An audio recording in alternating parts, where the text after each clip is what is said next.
Hey everyone, my name is Peter Hall, and I'm going to be doing a video review about the Young Turks' latest analysis of Donald Trump's poll numbers. They just did a video where they talk about, they're claiming that Donald Trump's poll numbers are down, even among like demographics like white working class voters. So here's a video clip of that. Yeah, here's the video clip. Before we jump into the next clip, I just want to tell you real quick, we got a new audio network. Go to tyt.com/audio and get all of our new podcasts. A new Quinnipiac poll indicates that Donald Trump is losing support among a particular demographic that he usually polls very strongly with, blue-collar men. So these are working class men, and you know, as I mentioned, they usually strongly supported Trump, but the numbers have been dropping considerably. First, let's take a look at Trump's overall approval rating. If you look at the electorate, just 38% of voters approve of how Trump handles his job. So that includes Democrats, Republicans, just voters in general. Now, let's take a look at specific demographics. Among white voters without a college degree, 49% said they approved and 47% disapproved. It's a significant drop from just last month when the same group of voters approved of Trump's performance 57 to 36. Okay, so pause right there because that's enormous. It really is. Yeah. So we're going to get to white men in a second. That the numbers you just saw are white people overall with no college degree. Okay, the blue collar workers that he won so consistently. But look, in a short period of time, 1 month, he went from up 21 points with them to only up 2 points. If you've lost that huge a chunk of your own base, oh, you're in for a world of hurt, dog. Don't ask him if he's all right.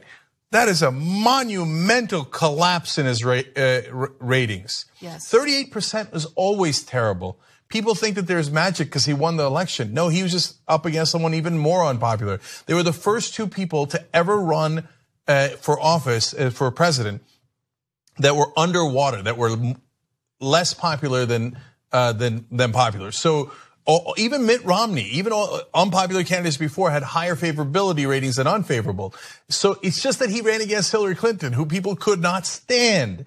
38% is a terrible number. And if your main base is down to only a 2-point advantage, you're gone. If the election were held today, it would be a tsunami like we have never seen. So we're 3 months away from the midterm elections, and the Young Turks are trying to claim that Donald Trump is losing support among every demographic, including white working class voters, and I have to say that I think that's fucking bullshit. You libtards, you don't give a shit about white working class voters. So the fact that, and we know this, we know you don't care about us. You libtards are always going on about how racist and white people are, how sexist white men especially are. Bono just did there was like a video of one of Bono's latest performances where he said, tall, blonde, blue-eyed equals boring. Yeah, so fuck you, okay? I don't fucking buy that white working class college voters are turning on Donald Trump, okay?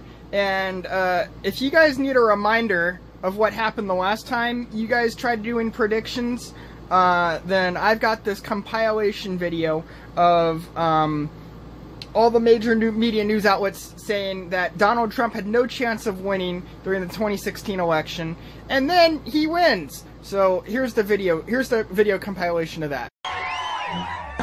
I am officially running for President of the United States. Could he actually win? No freaking way! Which Republican candidate has the best chance of winning the general election? Donald Trump.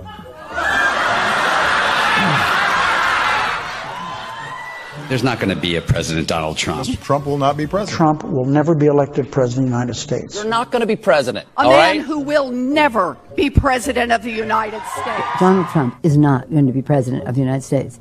Take it to the bank. He will never be president. Donald Trump is not going to become president of the United States. She's at plus 19. Do you think the tapes made a difference? Of course! They made all the the difference. This race is over. Hillary Clinton has raised more than double Donald Trump, vastly outspending him. The presidency at about 89% for Hillary Clinton. Your analytical model has never been wrong. Now projects Hillary Clinton to win presidential election. 100% chance. You still think she has a 100% chance of winning the election? I do. And what would Donald Trump have to do to turn things around? Prayer and hope for a Festivus miracle. This is CNN's coverage of Election Night in America, the fight for the presidency. Because we don't care. Oh, okay, have Kentucky. Who cares? Kentucky. Don't care about Indiana. Don't care. Indiana with West Virginia, Oklahoma, Tennessee, Mississippi, South Carolina, Alabama, Kansas, Nebraska, and Wyoming with its vote, North Dakota and South Dakota, Texas. Up and down the middle of the country, all red. Arkansas, Louisiana, the state of Montana, Missouri. It was at 80% an hour ago for Clinton. What is it now? 68%. Okay, God damn it, I'm nervous. Ohio. Hold. Ohio, gone. Idaho. Okay, yeah, I don't see a fucking landslide here. I don't see it at all. North Carolina. God damn it, if we need Florida, are you shitting me? Florida. It is fucking panic time. Georgia. Donald Trump, now the favorite to win the presidency. Iowa. New York Times now has it at 95% chance. Utah. Can still win, but in order to do so, she has to win Wisconsin. God damn, fuck. Arizona. Alaska. Pennsylvania. Michigan. What a night. How did this...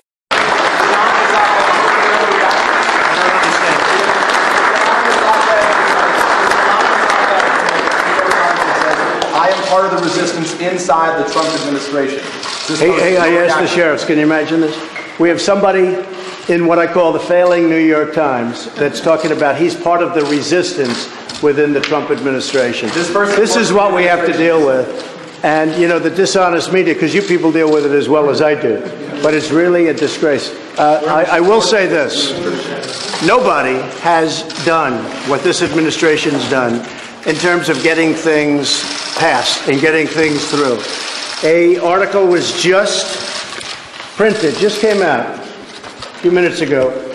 Trump breaks the record for budget gridlock wins, scores big win. So for 20 years, it's a 20-year record. For 20-year record, they call it the fouled up budget gridlock, and scores big win. Here's your thing. So this just came out. So in 20 years, it hasn't been like it is now. We broke it. That's just really positive stuff. And then, in addition to that, point after point after point, if you look, almost 4 million jobs created since the election, of which many are young.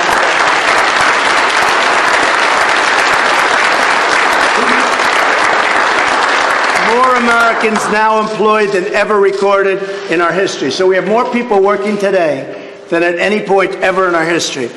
We've created 400,000 manufacturing jobs.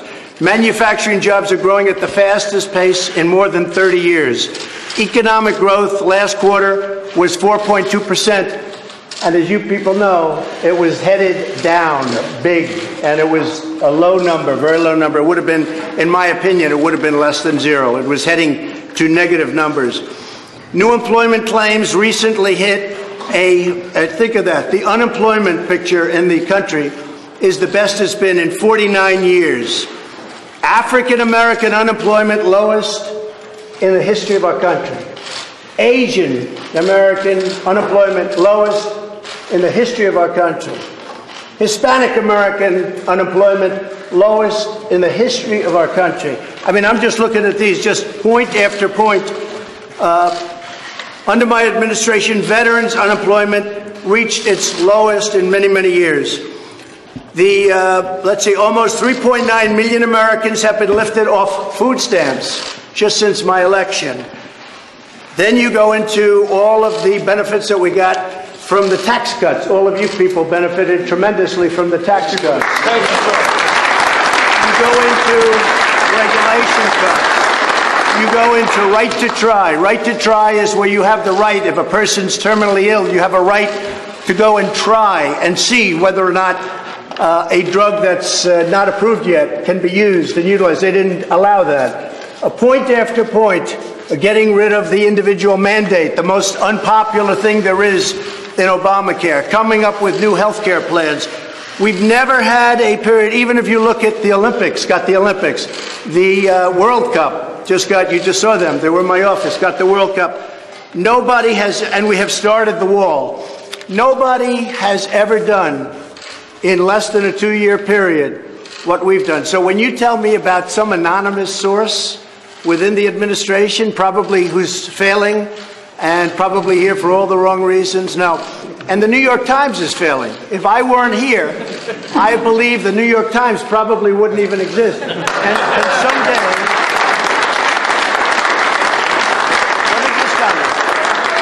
someday, someday when I'm not president, which hopefully will be in about 6.5 years from now, the New York Times and CNN and all of these phony media outlets will be out of business, folks. They'll be out of business because there'll be nothing to write and there'll be nothing of interest. So nobody has done what this administration has done. And I agree, it's different from an agenda, which is much different than ours, and it's certainly not your agenda, that I can tell you. Thank you. It's about open borders. It's about letting people flee into our country. It's about a disaster and crime for our country. So they don't like Donald Trump, and I don't like them because they're very dishonest people. Remember this also about the New York Times.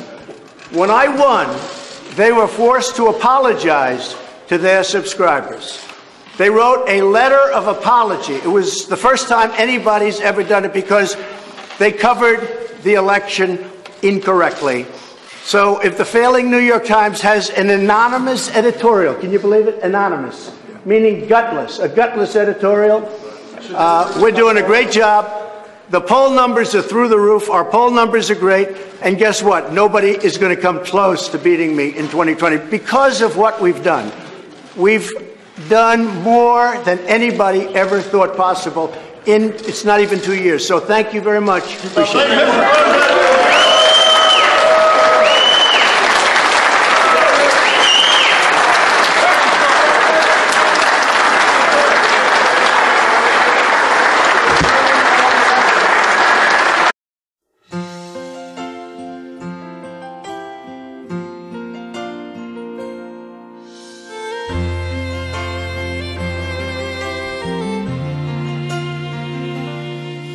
If tomorrow all the things were gone, I'd work for all my life, and I had to start again with just my children and my wife.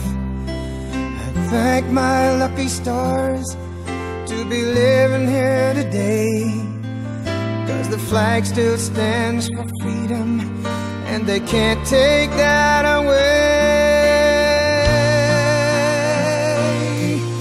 And I'm proud to be an American, where at least I know I'm free.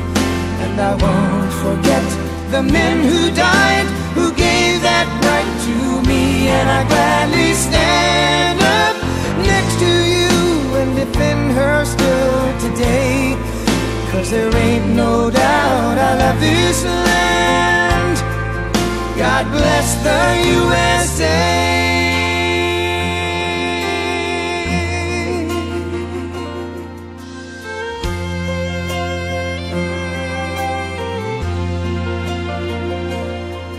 From the lakes of Minnesota to the hills of Tennessee, across the plains of Texas, from sea to shining sea, from Detroit down to Houston and New York to LA, well, there's pride in every American heart, and it's time we stand and say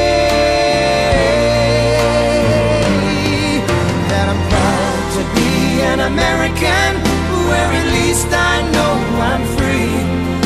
And I won't forget the men who died, who gave that right to me. And I gladly stand up next to you and defend her still today, 'cause there ain't no doubt I love this land.